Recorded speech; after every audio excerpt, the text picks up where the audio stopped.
ये हर केस में होता है कि कोई भी केस हुआ, याचिका दायर हुआ तो उस पर संबंधित बोर्ड या आयोग से जवाब मांगा जाता है। तो इसलिए आप लोग को सतर्क रहने की जरूरत है। जो भी पिटिशनर है, TRE 1 के हों या TRE 2 के, आप लोगों को सतर्क रहना पड़ेगा। BPSC ने गलती किया।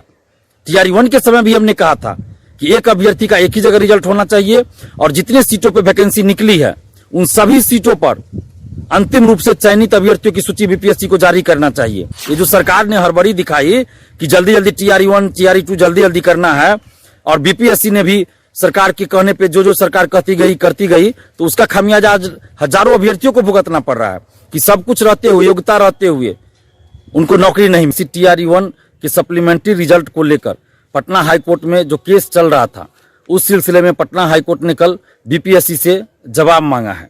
TRE 2 में सप्लीमेंट्री रिजल्ट को लेकर भी केस चल रहा है।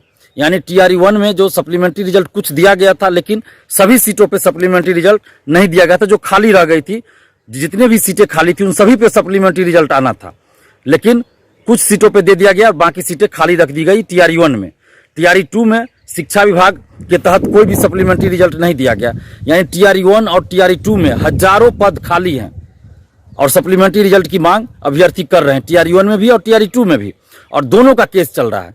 TRE 1 को लेकर कल पटना हाईकोर्ट में जो सुनवाई हुई, उसमें BPSC से जवाब मांगा गया है।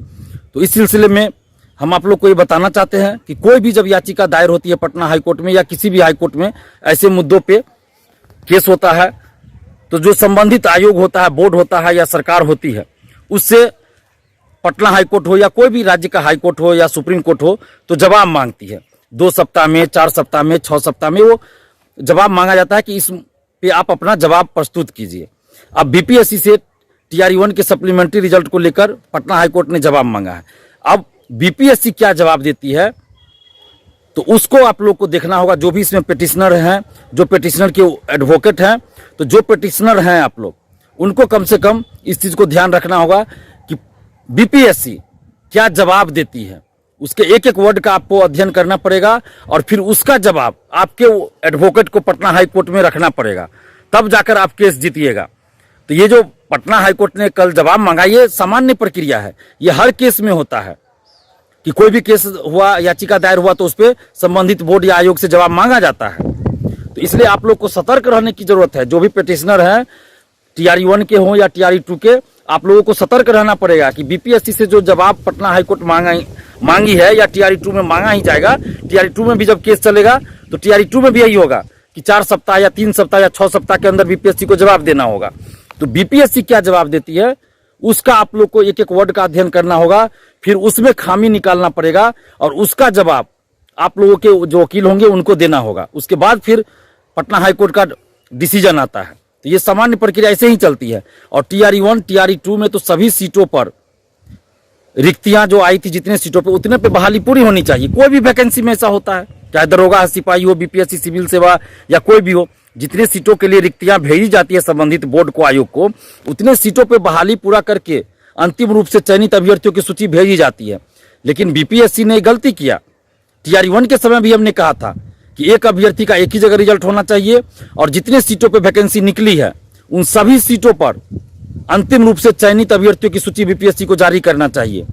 अगर अभ्यर्थियों के पास योग्यता है, विज्ञापन की शर्तों के अनुसार अगर अभ्यर्थी योग्यता रखते हैं, तो जितने सीटों पे वैकेंसी आई है उन सभी सीटों पे रिजल्ट जारी होना चाहिए। लेकिन BPSC ने क्या किया, काउंसलिंग के लिए सीट से कम लोगों को बुलाया और उसमें भी बहुत के पास डॉक्यूमेंट्स नहीं था, तो और सीटें खाली रह गई। तो प्रक्रिया ही गलत थी।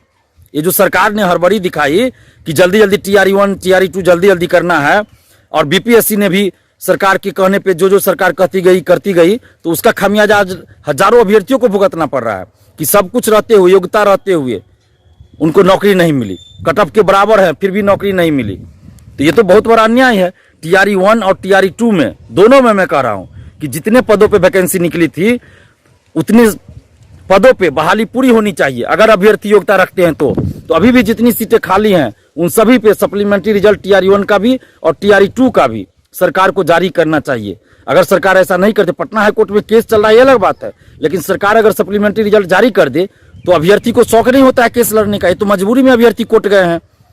अभ्यर्थियों का पैसा लग रहा है, समय लग रहा है। तो सरकार को चाहिए कि TRE1 TRE2 दोनों का जितना भी सीट पे अभी रिक्ति रह गया, खाली रह गया, उन पे सप्लीमेंट्री रिजल्ट जारी कर दे ताकि अभ्यर्थियों को न्याय मिल जाए। और TRE1 में TRE2 में जो भी गड़बड़ी हुई है, फर्जीवाड़ा हुआ है, उन सब की जांच की जाए। अगर ऐसा नहीं किया जाता है तो आप तमाम अभ्यर्थियों से हम अपील करेंगे कि आप लोग इस चुनाव नोटा बटन दबाइए, किसी भी नेता को वोट मत दीजिए। क्यों वोट दीजिएगा? जब आपके लिए कोई लड़ ही नहीं रहा है तो आप किसी को वोट क्यों दीजिएगा? नोटा बटन दबाइए। और समस्तीपुर में अशोक चौधरी की बेटी को हराने के लिए, यानी कि हेलीकॉप्टर छाप को हराने के लिए, चिराग पासवान जी की पार्टी का वही चुनाव चिन्ह है, हेलीकॉप्टर ही। तो अशोक चौधरी की बेटी संभवी चौधरी को हराने के लिए आप जिसको वोट दे दीजिए, लेकिन संभवी चौधरी को वहां हराइए। क्योंकि अशोक चौधरी ने क्या कहा, TRE3 का पेपर लीक नहीं हुआ, जबकि जांच एजेंसी ने, आर्थिक अपराध इकाई ने कह दिया था कि पेपर लीक हुआ है। उसके बाद अशोक चौधरी कैसे बोलते हैं, मंत्री हैं फिर भी बोल रहे हैं कि कोई पेपर लीक नहीं हुआ।